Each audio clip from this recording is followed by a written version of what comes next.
Good afternoon all of you. देखिए हमने defence की क्लासेज स्टार्ट कर रखी है जिसमें हमारे दो चैप्टर हो चुके हैं। पहला हमारा जो चैप्टर था वो था यूनिट एंड डायमेंशन। मैंने अलग अलग इनके वीडियोज अपलोड किए हैं, फिर भी आप दोनों को एक ही काउंट करो, अलग अलग करना चाहो तो।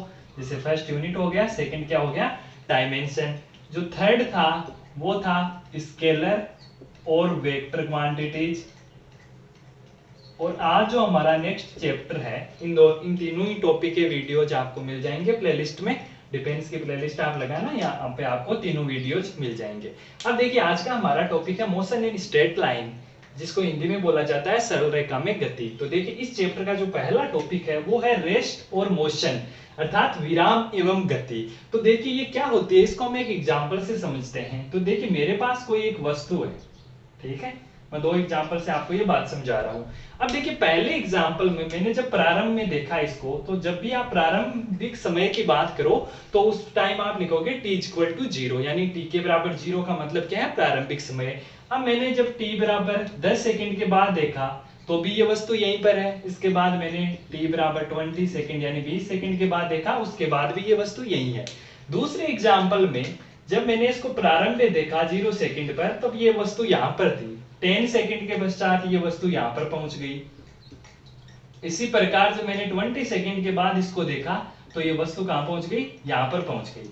अब देखिए इन दोनों में आपको क्या नजर आ रहा है चीज, एक देखिए यहाँ पर समय तो बदल रहा है, देखो बदल रहा है ना। पहले 0 सेकंड था, फिर 10 सेकंड, फिर 20 सेकंड, यानी समय कंटिन्यूअसली बदल रहा है। लेकिन देखो वस्तु पहले जहां पर स्थित थी प्रारंभ में वहीं पर अभी स्थित है, यानी स्थिति नहीं बदल रही है। और दूसरे केस में देखो समय बदल रहा है, देखो t बराबर 0, फिर 10, फिर 20, यानी समय क्या हो रहा है, चेंज हो रहा है। लेकिन क्या पोजीशन भी बदल रही है, देखो t बराबर 0 पर यहाँ पे थी, अब देखो t बराबर 10 पे यहाँ पहुंच गई, t बराबर 20 पर यहाँ पहुंच गई। तो इस कंडीशन में वस्तु अपनी स्थिति भी क्या कर रही है, बदल रही है। तो देखिए विराम और गति का मतलब क्या होता है कि यदि कोई वस्तु समय परिवर्तन के साथ अगर अपनी स्थिति में परिवर्तन ना करे तो वो तो कहलाएगी विराम अवस्था, और यदि कोई वस्तु समय परिवर्तन के साथ साथ अपनी स्थिति में भी परिवर्तन करे तो वो कौन सी अवस्था कहलाएगी, गति की अवस्था। तो विराम अवस्था एक ऐसी अवस्था जिसमें कोई वस्तु समय के साथ साथ अपनी स्थिति में परिवर्तन नहीं करती है, वो तो विराम अवस्था होगी। और अगर अपनी स्थिति में समय के साथ परिवर्तन करती है तो वो अवस्था क्या कहलाएगी, गति की अवस्था। तो यह था मोशन और रेस्ट का कॉन्सेप्ट। अब हम आगे बढ़ते हैं,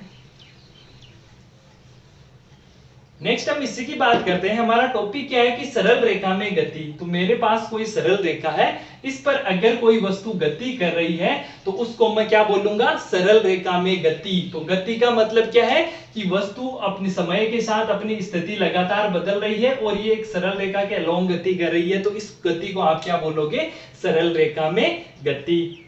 नेक्स्ट देखिए टॉपिक, नेक्स्ट हम बात करते हैं दूरी और विस्थापन की। दूरी व विस्थापन, ये जनरली नॉर्मल कॉन्सेप्ट है जो आप 11th क्लास में पढ़ के आ रहे हो, मैं थोड़ा थोड़ा रिपीट कर देता हूं। देखिए दूरी का मतलब क्या है, दूरी का सिंपल सा मतलब है एक्चुअल पाथ लेंथ, यानी मैं हिंदी में बोलूं तो वास्तविक पथ की लंबाई को ही आप दूरी कहोगे। इसका मीनिंग क्या है, पथ की लंबाई से मतलब क्या है, इसका देखो बेसिक मीनिंग होता है दूरी का कि आप जितना चलते हो ना, और जितना चलकर आपने जितनी लंबाई तय की गई है वही क्या कहलाती है, दूरी कहलाती है। जैसे सपोज दैट यहाँ पर कोई वस्तु है या यहाँ पर कोई व्यक्ति खड़ा है और वो ए से मान लो बी पर पहुंच गया, बी से सी पर पहुंच गया और सी से किस पर पहुंच गया, डी पर।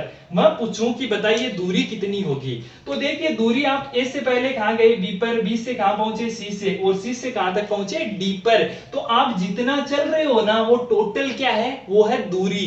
तो दूरी का मतलब है वास्तविक पथ की लंबाई, जितनी आपने लंबाई तय की गई है वो क्या हो जाएगी, दूरी। जैसे यहाँ पर मान लो मैं 2 मीटर चलता हूं, फिर 3 मीटर और फिर 4 मीटर, तो मैं पूछूं टोटल दूरी तो कितनी हो जाएगी, 2 + 3 + 4, तो 4 3 7 2 9, तो यहाँ पे 9 मीटर क्या आ जाएगी, दूरी। तो दूरी का मतलब है वास्तविक पथ की लंबाई, यानी आप जितना चले हो ना वही क्या होती है, दूरी। और दूसरी चीज, दूरी हमेशा धनात्मक होती है। कैसी होती है दूरी, हमेशा धनात्मक। इसके अलावा दूरी कैसी राशि है? अदिश राशि। दूरी का ऐसा मात्रक क्या होता है? मीटर। ये 3-4 चीजें ध्यान रखना। दूरी हमेशा कैसी राशि होती है? धनात्मक। दूरी कभी भी ऋणात्मक नहीं हो सकती। एग्जांपल के तौर पर सपोज दैट आप चले हो, कितना भी चले हो, तो क्या आप माइनस में चल सकते हो क्या? कभी भी। जैसे सपोज दैट आप एक शहर से दूसरे शहर में आए और मान लो वो दूसरा शहर 10 किलोमीटर दूर है, तो मैंने पूछा कि आपने कितनी डिस्टेंस या कितनी दूरी तय की, तो आप क्या बोलोगे कि सर मैं 10 किलोमीटर चल के आया हूं। ऐसा थोड़ी बोलोगे कि -10 किलोमीटर। नहीं, तो दूरी कभी भी ऋणात्मक नहीं हो सकती, अर्थात दूरी हमेशा कैसी राशि है? धनात्मक होती है। दूसरी, दूरी कैसी राशि है? अदिश राशि। इसमें डायरेक्शन का मतलब नहीं है, हम सिर्फ परिमाण की बात करेंगे। जब भी दूरी की बात करेंगे तो मेंस वाले से दे देंगे 2 मीटर, 4 मीटर, 100 मीटर, 1000 मीटर, और इसका जो मात्रक होता है ऐसा ही, वो क्या होता है? मीटर। ये बात हो गई दूरी की। अब हम बात करते हैं विस्थापन की, कि विस्थापन क्या होता है। तो देखिए, विस्थापन का मतलब है दो बिंदुओं के मध्य की न्यूनतम दूरी। किन्हीं भी दो बिंदुओं के मध्य की, दो बिंदुओं के मध्य की न्यूनतम दूरी क्या कहलाती है? विस्थापन। इसको मैं एक एग्जांपल से समझाता हूं। जैसे सपोज दैट कोई वस्तु ए पर रखी हुई है और उसको बी पर पहुंचना है, तो मैं अलग अलग रास्ते मान रहा हूं। अब देखिए, ए से बी पर पहुंचने के 4 आपके पास रास्ते हैं। इसको मैं ए रास्ता नाम दे रहा हूं, इसको बी, इसको सी और इसको डी। मान लो ये जो डिस्टेंस है वो है 3 मीटर, ये है 4 मीटर, ये है 2 मीटर और ये कितनी है? 5 मीटर। अब देखिए, आप ए से बी पर आपको पहुंचना है, तो आप किसी भी रास्ते से जा सकते हो। तो अब देखिए, दूरी तो मैंने क्या कहा था कि भाई आप जितना चलते हो ना वही दूरी है। जैसे यहां से आप इस रास्ते से चलकर यहां पर पहुंचे, तो मैं पूछूं दूरी कितनी है, तो कितना चले हो आप? 3 मीटर। अगर इस रास्ते से आ रहे हो तो दूरी कितनी हो जाएगी? 4 मीटर। इससे आ रहे हो तो दूरी कितनी हो जाएगी? 2 मीटर। और इस रास्ते से आ रहे हो तो दूरी तो कितनी हो जाएगी? 5 मीटर। अब विस्थापन की बात करते हैं। तो मैंने क्या कहा कि दो बिंदु के मध्य की न्यूनतम दूरी। तो अब देखो, दो बिंदु के मध्य की न्यूनतम दूरी आपको ये स्ट्रेट लाइन ही तो बता रही है ना, अर्थात ये कौन सा जो सी रास्ता है वो बता रहा है, और इसका मान कितना है? 2 मीटर। तो यहां पर जो विस्थापन की वैल्यू हो जाएगी वो कितनी हो जाएगी? 2 मीटर। और विस्थापन का मतलब है दो बिंदुओं के मध्य की न्यूनतम दूरी। तो देखो, न्यूनतम यही है ना, एक तो है 3, 4, 5 और 2, तो इनमें न्यूनतम कौन सी राशि है? 2 मीटर। तो विस्थापन का मतलब होता है दो बिंदुओं के मध्य की न्यूनतम दूरी। अब दूसरी बात, विस्थापन शून्य भी हो सकता है, ऋणात्मक भी हो सकता है और धनात्मक भी हो सकता है।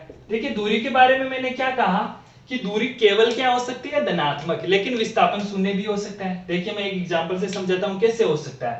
कि सपोज दैट आप जिस बिंदु से, जैसे ए बिंदु से आपने चलना स्टार्ट किया, घूम फिरकर आप वापिस अगर उसी बिंदु पर आ गए ना, तो विस्थापन का मान कितना होगा? 0। कैसे होगा? मैंने क्या कहा, देखो विस्थापन की डेफिनेशन पढ़ो कि दो बिंदुओं के मध्य की न्यूनतम दूरी क्या कहलाती है? विस्थापन। अब देखो, प्रारंभिक बिंदु ए है और अंतिम बिंदु भी क्या है? बी है। यानी आपने जहां से स्टार्ट किया वापस वहीं पर आ गए, तो प्रारंभिक और अंतिम बिंदु तो एक ही हो गए ना। तो इसका मतलब जो विस्थापन हो गया वो कितना हो गया? 0। तो आप जिस स्थान से चलना प्रारंभ करते हो, अगर आप वापस घूम फिर के वहीं आ जाते हो, तो वो वहां पे जो विस्थापन होगा वो कितना हो जाएगा? 0। क्यों हो जाएगा? क्योंकि मैंने क्या कहा, दो बिंदु के मध्य, तो दोनों बिंदु देखिए ए और बी एक ही जगह तो है, तो इनके मध्य क्या किसी प्रकार की कोई दूरी है क्या? नहीं है। तो कितना मान हो जाएगा? 0। और ऋणात्मक विस्थापन कब होगा? तो देखिए, आप इसको जो जनरल साइन कन्वेंशन होता है, तो प्लस जो अक्ष होता है उसको आपको यहाँ पे आपको पॉजिटिव लेना है, इधर नेगेटिव, ऊपर की साइड पॉजिटिव और इधर नेगेटिव। तो अब देखिए, अगर कोई वस्तु मान लो कि 5 किलोमीटर इधर चलती है और फिर 10 किलोमीटर इस डायरेक्शन में चलती है, तो अगर मैं विस्थापन पूछूं तो नेगेटिव नहीं आ जाएगा क्या? क्यों? क्योंकि इस साइड तो आप +5 लोगे, इस साइड -10 लोगे, तो रिजल्टेंट पूछोगे तो -10 + 5 तो कितना आ जाएगा? -5 मीटर। तो जो विस्थापन है वो शून्य भी हो सकता है, ऋणात्मक भी हो सकता है और धनात्मक भी हो सकता है। शून्य ध्यान रखना कब होगा? आप जिस बिंदु से स्टार्ट करते हो, अगर वापस उसी बिंदु पर पहुंच जाते हो, तो विस्थापन का मान कितना हो जाएगा? 0। तीसरी बात, जो विस्थापन है वो सदिश राशि है। कैसी राशि है? सदिश। दूरी कैसी थी? अदिश। अब आप कहोगे कि सर ये अगर सदिश राशि है तो इसकी कोई ना कोई दिशा होनी चाहिए, तो बताइए विस्थापन की दिशा किधर होगी? तो देखिए, विस्थापन की दिशा होती है प्रारंभिक बिंदु से अंतिम बिंदु की ओर। किधर होती है? प्रारंभिक बिंदु से अंतिम बिंदु की ओर। एक एग्जांपल, अगर आप ए से बी पर जा रहे हो और आपको विस्थापन पूछा है, विस्थापन की डायरेक्शन पूछी है, तो मैंने क्या कहा, विस्थापन की दिशा किधर होती है, प्रारंभिक बिंदु से अंतिम बिंदु की ओर, यानी प्रारंभिक बिंदु आप ए से बी की तरफ जा रहे हो तो विस्थापन की डायरेक्शन किस तरफ हो जाएगी, इस तरफ। उसी प्रकार अगर आप बी से ए पर आ रहे हो, पहले में ए से बी जा रहे थे, अब बी से ए आ रहे हो, तो मैंने क्या कहा था, प्रारंभिक से अंतिम, तो प्रारंभिक कौन सा है, बी, और अंतिम कौन सा है, ए। तो इस टाइम विस्थापन की डायरेक्शन किधर हो जाएगी, इस तरफ। तो विस्थापन की जो दिशा होती है वो हमेशा होती है प्रारंभिक बिंदु से अंतिम बिंदु की ओर। तो ये था विस्थापन। अब देखिए एक छोटा सा क्वेश्चन बनता है दूरी और विस्थापन में, कभी कभार पूछा जा सकता है। देखिए वो क्वेश्चन क्या है,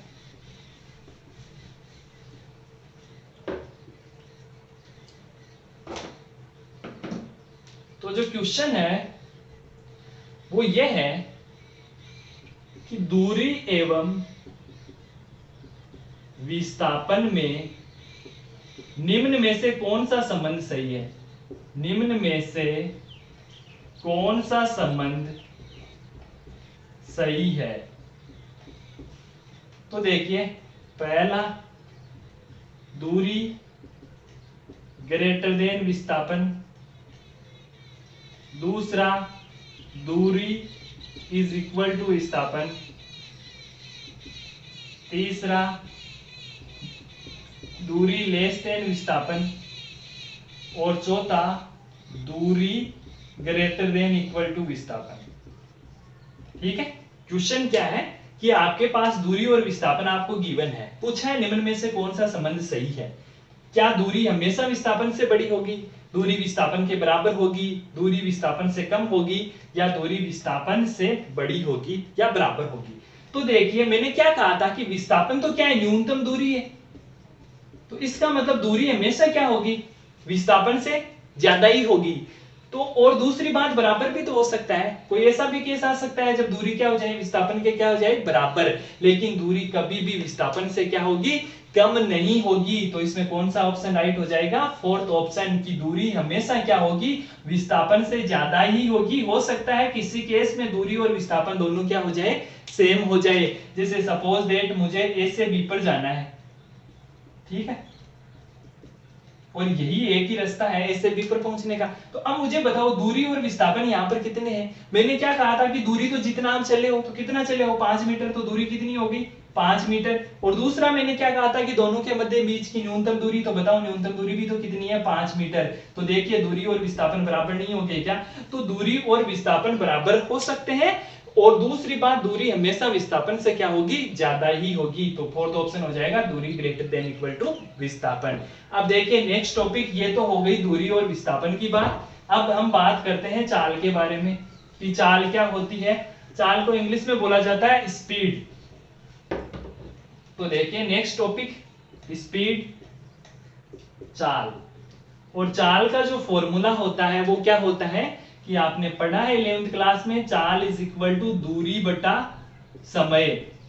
ठीक है, अब देखिए चाल होती है दूरी बटा समय, दूरी का मात्रक क्या होता है, मीटर, समय का क्या होता है, सेकंड, तो चाल का मात्रक हो जाएगा मीटर पर सेकंड। दूसरी बात, चाल कैसी राशि है, चाल बाई अदिश राशि है, ठीक है, इसकी कोई डायरेक्शन नहीं होती।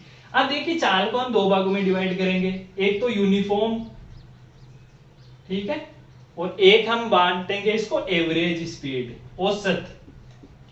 अब देखिए यूनिफॉर्म का मतलब क्या है, यूनिफॉर्म का मतलब है कंटिन्यूअसली सेम हो। जैसे कोई बॉडी अगर 10 मीटर पर सेकंड से लगातार चल रही है, यानी पहले सेकंड में उसने 10 मीटर दूरी तय की, फिर जैसे फर्स्ट सेकंड 10 मीटर, फिर अगली सेकंड में भी अगर ये 10 ही मीटर चल रही है, फिर थर्ड यहाँ पे भी अगर ये 10 ही मीटर चल रही है, तो इस स्पीड को आप बोलोगे यूनिफॉर्म स्पीड, यानी कंटिन्यूअसली अगर एक ही स्पीड से चल रही है तो वो स्पीड कैसी स्पीड कहलाएगी, यूनिफॉर्म। दूसरी क्या है, एवरेज स्पीड। तो देखिए यहां से दो टाइप के क्वेश्चन बनते हैं, कौन सी स्पीड से, एवरेज स्पीड से। एवरेज स्पीड का फॉर्मूला क्या हो जाएगा, औसत चाल का। तो औसत का फॉर्मूला आपने पढ़ा है छोटी क्लासों में, तो यहाँ चाल है तो क्या हो जाएगा, कुल दूरी बटा कुल समय। ये किसका फॉर्मूला होता है, औसत चाल का। क्या फॉर्मूला होता है कि कुल दूरी बटा कुल समय। अब इसके ऊपर देखिए दो क्वेश्चन पूछे जाते हैं, बहुत इंपॉर्टेंट है, यहां से डायरेक्ट क्वेश्चन पूछते हैं आपको। तो देखिए वो दो क्वेश्चन कौन कौन से हैं। तो पहला क्वेश्चन तो ये बनता है यहाँ पर कि अगर मैं दो केस, एवरेज स्पीड में मैं दो केस काउंट कर रहा हूं, ठीक है। पहला केस पहला केस ये है कि यदि कोई वस्तु अपनी गति के प्रथम आधे समय उसकी स्पीड अगर v1 है, ठीक है, और अगले आधे समय में भी, अगले आधे समय में उसकी स्पीड है v2, ठीक है, प्रथम आधे समय में है v1 और उसके अगर अगले आधे समय में भी स्पीड क्या है v2, तो उस टाइम आपको पूछा जाएगा कि बताइए एवरेज स्पीड कितनी होगी, ठीक है। और दूसरे केस की मैं बात करता हूं, तो दूसरे केस में मैं लिख देता हूं कि प्रथम आधी दूरी में, प्रथम आधी दूरी में जो स्पीड है वो है v1, ठीक है, और अगली आधी दूरी में, अगली आधी दूरी में जो स्पीड है वो क्या है v2 है। तो इस टाइम बताइए कि एवरेज स्पीड कितनी होगी, ठीक है। तो क्वेश्चन क्या है कि पहला क्वेश्चन तो यह बनता है कि अगर आपको प्रथम आधे समय में स्पीड पता हो v1 और अगले आधे समय में भी पता हो v2, तो आप औसत चाल बताइए। और दूसरे केस में प्रथम आधी दूरी में तो स्पीड होनी चाहिए v1 और अगली आधी दूरी में स्पीड कैसी है v2, तो बताइए औसत चाल क्या होगी। तो देखिए मैं पहले केस को तो डेरिवेशन के साथ समझा रहा हूं और दूसरे में मैं आपको डायरेक्ट फॉर्मूला बताऊंगा। तो ठीक है, देखिए कोई वस्तु A से B पर पहुंचती है, ओके। तो देखो क्या बोला है कि प्रथम आधे समय में, तो प्रथम आधा समय अगर मैं टोटल समय t मानूं तो बताओ इसका आधा कितना हो गया, t/2 नहीं हो गया क्या। तो t/2 में मान लो ये वस्तु यहां पर पहुंच गई और इसकी स्पीड क्या थी v1। फिर क्या करें अगले आधे समय में, अगर प्रथम t/2 है तो अगला आधा भी t/2 होगा, क्योंकि दोनों का ऐड करोगे तभी तो क्या आएगा t, क्योंकि मैंने टोटल कितना माना है t। तो यहाँ पे भी समय क्या हो जाएगा t/2 और स्पीड क्या हो जाएगा v2। बताओ इतनी बात समझ में आई क्या, कि मैंने क्या कहा कि प्रथम आधे समय में तो मैंने मान लिया कि मेरे पास टोटल समय कितना है भाई t है, तो उसका आधा कितना हो जाएगा t/2 और उस टाइम स्पीड कितनी है v1।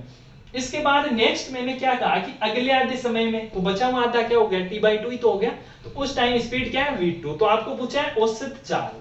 तो देखिए अभी भी आपने एवरेज स्पीड का फॉर्मूला पढ़ा है, क्या पढ़ा है कि कुल दूरी बटा कुल समय, बताओ यही पढ़ा है। अब देखिए कुल दूरी, तो मैं मान लेता हूं कि ये जो इसका फर्स्ट हाफ है इसमें इसने d1 दूरी तय की और सेकंड जो हाफ है इसमें इसने कितनी दूरी तय की d2। तो क्या मैं कुल दूरी को d1 प्लस d2 लिख सकता हूं क्या, यस और नो, यस। इसके बाद देखो कुल समय, यहाँ पे t/2 लगा, यहाँ पे t/2 लगा, तो टोटल कितना लगा t/2 प्लस t/2 कितना हो गया t।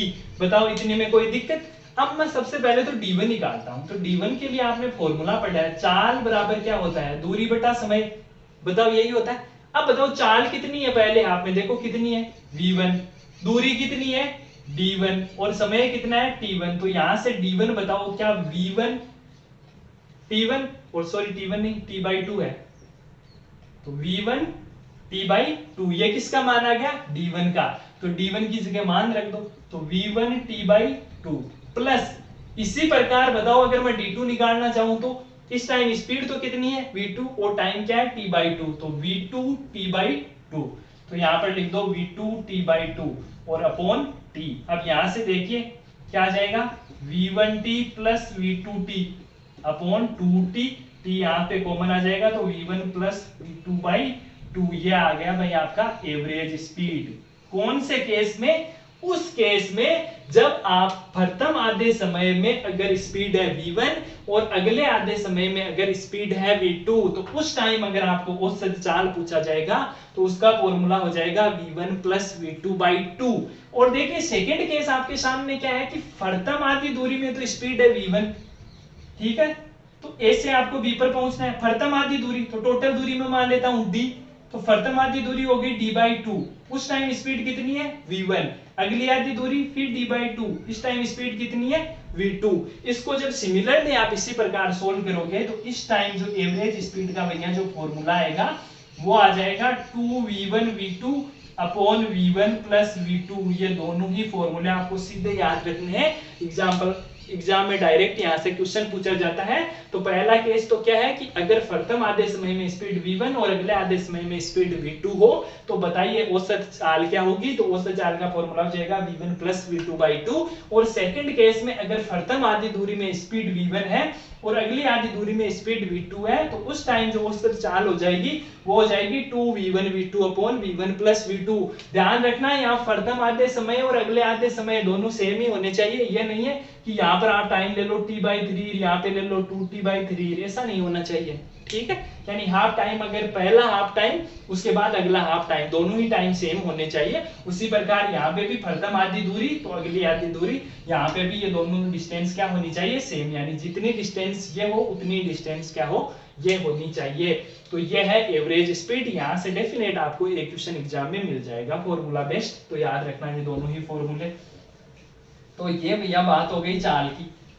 अब हम बात करते हैं वेग की। देखिए वेग, तो वेग का फॉर्मूला भी आपने पढ़ा है, क्या होता है विस्थापन में परिवर्तन की दर। तो इसका फॉर्मूला हो जाएगा विस्थापन बटा समय। दूसरी बात, वेग कैसी राशि है, सदिश राशि है। चाल कैसी राशि थी, अदिश थी। और यहाँ जो इसका जो फॉर्मूला पॉपुलर है या जो एग्जाम में क्वेश्चन पूछे जाते हैं ना, वो पूछे जाते हैं ds/dt, या पूछा जा सकता है dx/dt। अब आप समझ गए होंगे कि यहाँ पर s और x किसको बता रहे हैं, s और x बता रहे हैं विस्थापन को। तो विस्थापन में परिवर्तन की दर क्या कहलाती है, वेग। तो v = होता है ds/dt या dx/dt। इसके बाद मैं बात करता हूं त्वरण की। तो त्वरण क्या होता है कि वेग में परिवर्तन की दर। तो फॉर्मूला हो जाएगा वेग बटा समय। त्वरण को जो वेग होता है उसको v से रिप्रेजेंट करते हैं और त्वरण को a से रिप्रेजेंट करते हैं। v मतलब वेलोसिटी, a मतलब एक्सीलरेशन। तो यहां से a का फॉर्मूला आ जाएगा भाई dv/dt। यहाँ पर v क्या है, वेग है। ठीक है, तो वेग का फॉर्मूला समझ गए ds/dt या dx/dt और त्वरण का फॉर्मूला dv/dt। तो देखिए यहां से भी जो क्वेश्चन बनता है वो कुछ इस प्रकार पूछा जाता है कि आपको मान लो दूरी या विस्थापन दे दिया। ठीक है, चलो आपको विस्थापन दे दिया, जैसे बोल दिया कि भाई विस्थापन है x। ठीक है, अब पूछा जाएगा कि वेग बताइए। तो वेग, विस्थापन से वेग और वेग से त्वरण, अगर ऐसा केस होना तो आप करोगे अवकलन। क्या करोगे, अवकलन। तो देखिए विस्थापन कितना है x, तो वेग कितना हो जाएगा v = dx/dt, या अगर s हो तो क्या हो जाएगा ds/dt। ठीक है, और त्वरण को a से रिप्रेजेंट करते हो। तो अब वेलोसिटी से अगर आप त्वरण पे जा रहे हो तो dv/dt, या देखिए इसको लिखने का दूसरा तरीका भी है, वो है d2s/dt², या हो जाएगा d2x अपॉन क्या जाएगा dt²। तो अगर विस्थापन से वेग और वेग से आपको त्वरण पे जाना हो ना तो आप करोगे अवकलन। और अगर उल्टा प्रोसीजन हो, आपको त्वरण से वेग और वेग से अगर विस्थापन में जाना हो ना तब आप क्या करोगे, समाकलन। ये दोनों ही चीजें ध्यान रखोगे। कौन कौन सी चीज, पहली चीज अगर आपको विस्थापन देके वेग पूछे या वेग देके त्वरण पूछे तो क्या करोगे, अवकलन। और अगर आपको त्वरण देके वेग पूछे या वेग देके विस्थापन पूछे तो क्या करोगे, समाकलन। ठीक है, तो ये बात हो गई विस्थापन, दूरी, वेग, त्वरण, गति, विराम अवस्था के बारे में। अब देखिए आगे,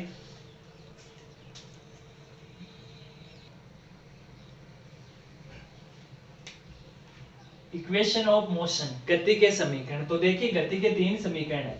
पहला समीकरण v = u + at, दूसरा समीकरण s = ut + ½ at², और तीसरा समीकरण v² = u² + 2as, या इसको ऐसे भी लिखा जा सकता है v² - u² = 2as। ये तो है गति के तीन समीकरण। इसके अलावा यहाँ पर एक इंपॉर्टेंट फॉर्मूला है Sn = u + ½ a 2n - 1। ठीक है, तो ये तो है गति के तीन समीकरण और ये एक इंपॉर्टेंट फॉर्मूला है। तो देखिए गति के तीन समीकरण, पहला v = u + at, दूसरा s = ut + ½ at² और तीसरा v² = u² + 2as। अब देखिए यहाँ पर ये v क्या है, v है अंतिम वेग।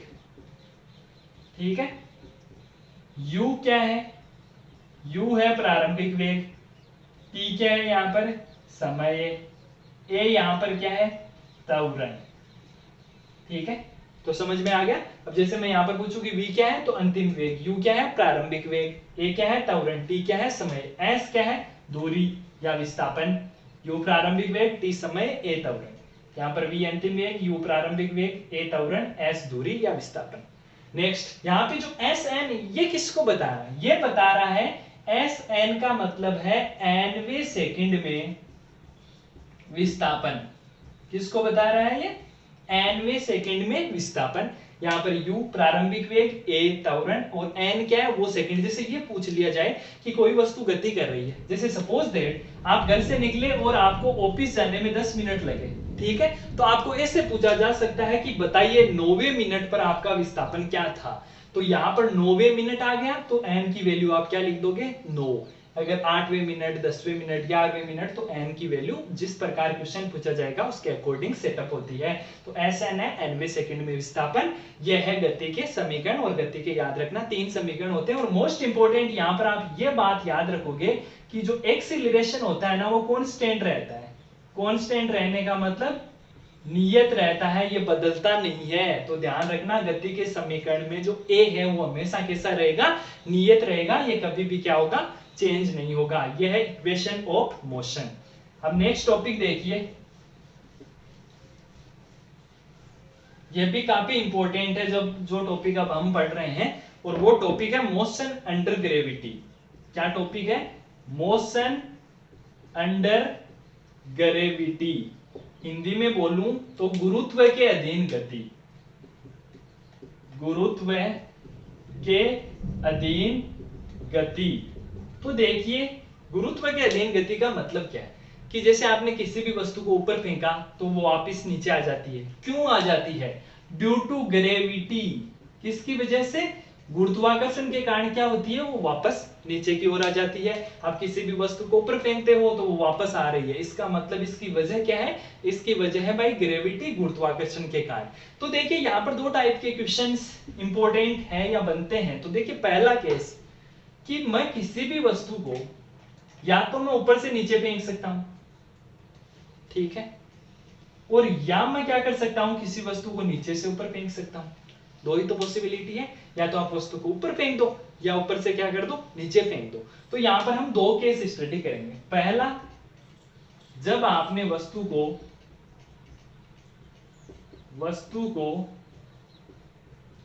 नीचे की तरफ फेंका हो, और दूसरा वस्तु ऊपर की तरफ गति करे, ऊपर की तरफ गति, और एक केस में नीचे की तरफ गति। ठीक है, अब इस केस में वस्तु क्या हो रही है, नीचे की तरफ गति कर रही है, और इस केस में वस्तु किधर गति कर रही है, ऊपर की तरफ गति कर रही है।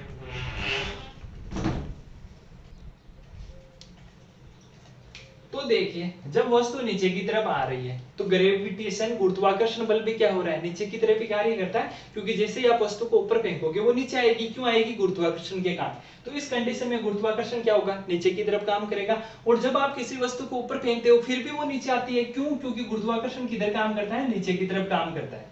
ठीक है, तो अब देखिए, जब आपने वस्तु को नीचे की तरफ फेंका तो जिस डायरेक्शन में वस्तु है उसी डायरेक्शन में तो कौन है, गुरुत्वाकर्षण है। और इस केस में देखिए, वस्तु तो आप ऊपर की तरफ आपने फेंकी और गुरुत्वाकर्षण किधर लग रहा है, नीचे की तरफ। तो इस कंडीशन में जो आप त्वरण लोगे ना, वो लोगे प्लस जी। कैसा लोगे, प्लस जी।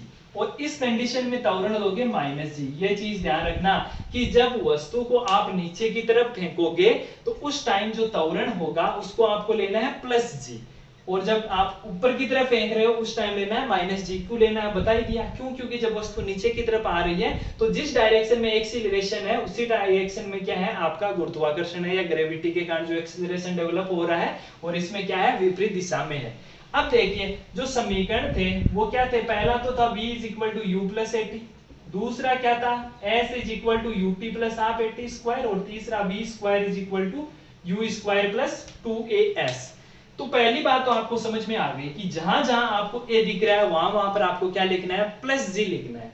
दूसरी चीज, वहां पे जब हम इक्वेशन ऑफ मोशन की बात करते हैं, गति के समीकरण की बात करते हैं, तो वहां हम विस्थापन s की बात करते हैं। बट यहाँ पर देखो, वस्तु को हो सकता है आपने h ऊंचाई से नीचे फेंका हो, या आपने h ऊंचाई तक क्या फेंका हो, ऊपर फेंका हो। तो s की जगह आपको किसका यूज करना है, h का यूज लेना है। बस ये दो ही चेंज कर दो और आपके ये तीनों इक्वेशन बन जाएंगे। तो पहला equation v is equal to u, और g के साथ लेना है प्लस, तो प्लस gt। दूसरा s की जगह क्या आ जाएगा, h, तो h is equal to ut plus half gt square, और तीसरा v square is equal to u square plus 2gh। बताओ इन तीनों इक्वेशन में कोई दिक्कत नहीं। जब वस्तु नीचे की तरफ आ रही है तो एक्सीलरेशन को लेना है प्लस g, s को लिखना है h। तो अब ऑब्वियसली ये तीनों आप इक्वेशन लिख सकते हो। तो v is equal to u, अब देखो a को क्या लेना है, माइनस, तो माइनस gt। दूसरा s की जगह h, तो ut minus half gt square, और तीसरा v square is equal to u square minus 2gh। बताओ किसी भी प्रकार की कोई प्रॉब्लम नहीं। जब वस्तु नीचे आ रही है तो एक्सीलरेशन पॉजिटिव s h। दूसरे केस में जब वस्तु ऊपर की ओर जा रही है तो एक्सीलरेशन माइनस ऑफ g, और s की जगह क्या आ जाएगा, h आ जाएगा। तो यह है गुरुत्व के अधीन गति जब वस्तु करती है तो उस टाइम आपको गति के समीकरण पूछे जा सकते हैं। अब देखिए इन दोनों ही केसेज में एक एक क्वेश्चन, दो दो क्वेश्चन बनते हैं। देखिए वो दो क्वेश्चन क्या है, काफी इंपॉर्टेंट क्वेश्चन है। तो पहला क्वेश्चन देखिए क्या बनता है, जब वस्तु को आपने नीचे की तरफ फेंका, ठीक है, मान लो h ऊंचाई से आपने क्या हुआ, वस्तु को नीचे फेंका, तो यहाँ दो क्वेश्चन बनेंगे। पहला क्वेश्चन कि जब वस्तु धरातल से टकराती है उस टाइम उसकी वेलोसिटी क्या होगी, ठीक है, और उसको धरातल तक पहुंचने में लगा समय कितना होगा। ठीक है, तो दो केस है। पहला केस या पहला क्वेश्चन क्या बनता है कि जब वस्तु को आपने h ऊंचाई से नीचे फेंका, तो जब वो पृथ्वी से टकरा रही थी, धरातल से टकरा रही थी, उस टाइम उसकी वेलोसिटी क्या थी, और दूसरा उसको ऊपर से नीचे आने में समय कितना लगा। तो मैं आपको डायरेक्ट फॉर्मूला रखना, याद रखना है। तो जो v का मान होता है वो होता है √2gh, और जो यहाँ पे टाइम लगता है वो लगता है √2h/g। ठीक है, पहला केस क्या है, पहला क्वेश्चन क्या है कि जब वस्तु को आपने h ऊंचाई से नीचे फेंका तो धरातल से टकराते समय उसका वेग क्या था, तो उसका वेग था √2gh। g का मान आप जानते हो कितना होता है, 9.8 मीटर पर सेकंड स्क्वायर। ठीक है, और h देखो यहाँ पर क्या है, हाइट है। दो क्वेश्चन बनते हैं। उसी प्रकार जब आपने वस्तु को ऊपर फेंका तो वहां पे भी दो क्वेश्चन डेवलप होते हैं। कौन कौन से, पहला तो कि वस्तु कितनी अधिकतम ऊंचाई तक जा सकती है, तो h मैक्सिमम, और दूसरा क्वेश्चन कि उसको ऊपर जाने में टाइम कितना लगा। तो जो h मैक्स होता है उसका फॉर्मूला तो होता है u²/2g, और जो टाइम ऊपर जाने में लगता है वो लगता है u/g। तो देखिए यहाँ दोनों में दो दो क्वेश्चन बनते हैं। अगर वस्तु को आप ऊपर से नीचे की तरफ फेंक रहे हो h ऊंचाई से, तो पहला क्वेश्चन कि जब वो धरातल से टकराई उस टाइम उसकी स्पीड क्या थी, तो क्या थी √2gh, और दूसरा मैंने क्या पूछा कि उसको टाइम कितना लगा, तो √2h/g, और जब आपने वस्तु को ऊपर फेंका तो वो कितनी अधिकतम ऊंचाई तक गई, u²/2g, टाइम कितना लगा, u/g। देखिए यहाँ पर एक्स्ट्रा क्वेश्चन भी यहाँ से ये बनता है कि जब बताओ उसको ऊपर जाने में u/g टाइम लगा, तो याद रखना उतना ही टाइम उसको नीचे आने में लगता है। तो ऊपर जाने में u/g, तो नीचे आने में भी कितना लगा, u/g। तो कितनी देर तक वस्तु हवा में रही, तो 2u/g। तो यह भी ध्यान रखना, यह भी पूछा जा सकता है कि जब वस्तु को आपने ऊपर की तरफ फेंका तो कितने टाइम तक वो हवा में रही, तो उस फॉर्मूला क्या हो जाएगा, 2u/g। यहाँ पर आप हम डेरिवेशन की बात नहीं करेंगे कि ये कैसे आए, बस आपको ये ध्यान रखने हैं कि ये फॉर्मूले होते हैं। अब देखिए इसका लास्ट टॉपिक, और वो है रिलेटिव वेलोसिटी, जिसको बोला जाता है आपेक्षिक वेग। रिलेटिव वेलोसिटी हिंदी में इसको क्या बोला जाता है, आपेक्षिक वेग। तो ये तो देखिए मैं फॉर्मूले से इसको समझाता हूं। आपने लिखा हुआ देखा होगा VAB, तो इसका फॉर्मूला होता है VA माइनस VB, और एक VBA, इसका फॉर्मूला होता है VB माइनस VA। तो पहले तो मैं बता दूं ये फॉर्मूला आपको कैसे लिखना है, कि देखिए जो पहले आता है उसको पहले लिखिए, जो बाद में आता है उसको बाद में लिखिए। तो यहाँ VB पहले आ रहा है तो VB माइनस VA, बीच में माइनस का साइन लगा दो। यहाँ पर A पहले आ रहा है तो VA माइनस VB। तो ठीक है, आपको फॉर्मूलों में तो किसी भी प्रकार की कोई दिक्कत नहीं होगी कि जो पहले है उसको पहले, बीच में माइनस का साइन, जो बाद में है उसको बाद में। ठीक है, दूसरी बात, यहाँ इसका मतलब क्या है, VAB का मतलब क्या है, इसका मतलब यह है कि velocity of A with respect to B, यानी ए का वेग बी के सापेक्ष, और दूसरे का मतलब क्या, velocity of B with respect to A, यानी बी का वेग किसके सापेक्ष ज्ञात करना है आपको, ए के सापेक्ष। और दूसरी चीज आप ये ध्यान रखोगे कि हम जिसके सापेक्ष ज्ञात करते हैं ना उसको हमेशा रेस्ट में मानते हैं, यानी b क्या है, रेस्ट में, और यहाँ पर कौन रेस्ट में है, ए रेस्ट में है। तो ध्यान रखना जिसके भी सापेक्ष आप ज्ञात करो ना वो हमेशा कैसा होगा, विराम अवस्था में होगा, रेस्ट में होगा। तो यहाँ पर आप a का वेग b के सापेक्ष देख रहे हो तो b क्या हो गया, रेस्ट में, और यहाँ b का वेग किसके सापेक्ष देख रहे हो, a के सापेक्ष, तो a किसमें आ गया, रेस्ट में। फॉर्मूले आप इस प्रकार लिखोगे कि VAB और VBA, अगर AB जो पहले आ रहा है उसको पहले, जो बाद में आ रहा है उसको बाद में, और साइन बीच में किसका लगा दोगे, माइनस का। तो यह है रिलेटिव वेलोसिटी। तो यह था आपका topic motion in a straight line. आज आपको पीडीएफ भी इसके साथ मिल जाएगी, उसमें आपको क्वेश्चंस मिलेंगे, आप उनकी ट्राई करना, और नेक्स्ट लेक्चर में मैं उनका सॉल्यूशन करवा दूंगा। और इनके अलावा अगर किसी भी प्रकार का कोई डाउट हो तो आप कमेंट सेक्शन में कमेंट करके पूछ सकते हो। Thank you students.